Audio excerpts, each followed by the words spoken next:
తెలుగు రాష్ట్రాల్లో folk cinema పాటలతో ప్రత్యేక గుర్తింపు తెచ్చుకున్న సింగర్ మంగ్లీ ఇప్పుడు ఒక భారీ ఆర్థిక వివాదంలో చిక్కుకున్నారు. పంజాగుట్ట పోలీస్ స్టేషన్లో నమోదైన చీటింగ్ కేసు నేపథ్యంలో ఈ వ్యవహారం రోజురోజుకు కొత్త మలుపు తిరుగుతోంది. ఆరోపణలు, కౌంటర్ ఆరోపణల మధ్య ఈ కేసు హై ప్రొఫైల్గా మారింది.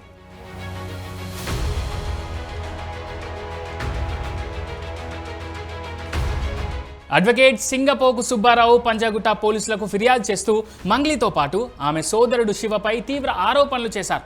ఆయన వాదన ప్రకారం రమావత్ మధు అనే వ్యక్తి మంగ్లీ పేరును ఉపయోగించి గోకుల్ నందన ఇన్ఫ్రా ఇండియా ప్రైవేట్ లిమిటెడ్ పేరిట మైక్రో ఫైనాన్స్ కార్యకలాపాలు నిర్వహించాడు. పెట్టుబడులకు నెలకు 4 నుంచి 5% వడ్డీ, స్థలాల రిజిస్ట్రేషన్ వంటి హామీలతో ప్రజల నుంచి సుమారు 150 కోట్ల వరకు వసూలు చేసినట్టు ఆరోపించారు.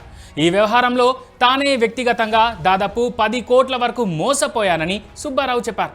డబ్బులు తిరిగి అడిగితే బెదిరింపులు వచ్చాయని కూడా ఫిర్యాదులో కోట్ చేశారు. తనపై వచ్చిన ఆరోపణలను మంగ్లీ ఖండించారు. ఈ కేసుతో తనకు ఎలాంటి సంబంధమూ లేదని స్పష్టం చేశారు. కావాలనే తన ఇమేజ్ను డ్యామేజ్ చేయడానికి ప్రయత్నిస్తున్నారని ఆరోపిస్తూ నార్సింగ్ పోలీస్ స్టేషన్లో అడ్వకేట్ సుబ్బారావుపై కౌంటర్ కంప్లైంట్ ఇచ్చారు. అడ్వకేట్ తనను పదే పదే కలవాలని ఒత్తిడి తెచ్చి మానసికంగా వేధించాడని మంగ్లీ ఆరోపించారు. తనకు సంబంధం లేని ఆర్థిక లావాదేవీల్లో తన పేరును లాగుతున్నారని ఫిర్యాదులో పేర్కొన్నారు. సోషల్ మీడియాలో నెగిటివ్ ప్రచారం పెరుగుతుండడంతో ఆమె నేరుగా డీజీపీ ఆఫీస్లో ఫిర్యాదు చేశారు. తనపై దుష్ప్రచారం చేస్తున్న వారిపై చర్యలు తీసుకోవాలని, తనకు రక్షణ కల్పించాలని కోరారు. ఈ కేసులో కీలక నిందితులుగా రమావత్ మధు, బాలాజీ నాయక్, భరత్ చౌహాన్ పేర్లు వెలుగులోకి వచ్చాయి. వీరిపై నల్గొండ, గద్వాల్ జిల్లాల్లో మొత్తం 62 కేసులు నమోదయ్యాయి. పెట్టుబడుల పేరుతో కోట్ల రూపాయలు వసూలు చేసి పరారైనట్టు ఆరోపణలు కూడా ఉన్నాయి. ఈ కేసులను సిబిసిఐడికి బదిలీ చేసి దర్యాప్తు కొనసాగిస్తున్నారు.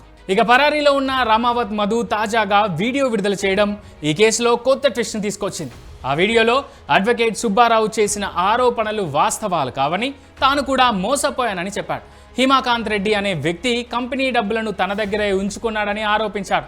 అంతేకాకుండా ఆ డబ్బులు బినామీల వద్ద ఉన్నాయని, వాటిని తిరిగి తీసుకొని బాధితులకు ఇవ్వాలని కోరాడు. అడ్వకేట్ తన దగ్గర డబ్బులు డిమాండ్ చేశాడని, సెలబ్రిటీల ఫోటోలు, ఫోన్ నెంబర్లు సేకరించి వేరే రీతిలో డబ్బులు వసూలు చేయాలనుకున్నాడని కూడా ఆరోపించాడు. మధు వీడియో తర్వాత హిమాకాంత్ రెడ్డి పేరు ఈ కేసులో కీలకంగా మారింది.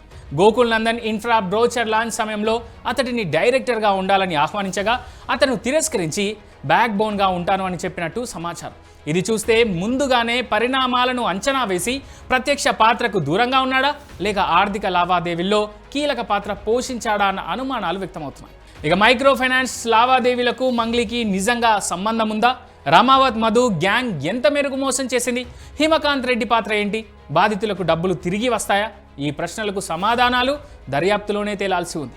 ఒకవైపు 150 కోట్ల స్కామ్ ఆరోపణలు, మరోవైపు బ్లాక్మెయిల్, దుష్ప్రచారం అంటూ కౌంటర్ ఫిర్యాదులు. ఈ కేసు పూర్తిగా సంక్లిష్టంగా మారింది. ఇప్పుడు పోలీసులు ఈ హై ప్రొఫైల్ కేసును సీరియస్గా తీసుకొని దర్యాప్తు కొనసాగిస్తున్నారు. నిజమేంటి, ఎవరు బాధ్యులు అన్నది త్వరలో బయటపడాల్సి ఉంది. అప్పటి వరకు ఈ కేసు మరిన్ని ట్విస్టులతో ముందుకు సాగే అవకాశం అయితే ఉంది.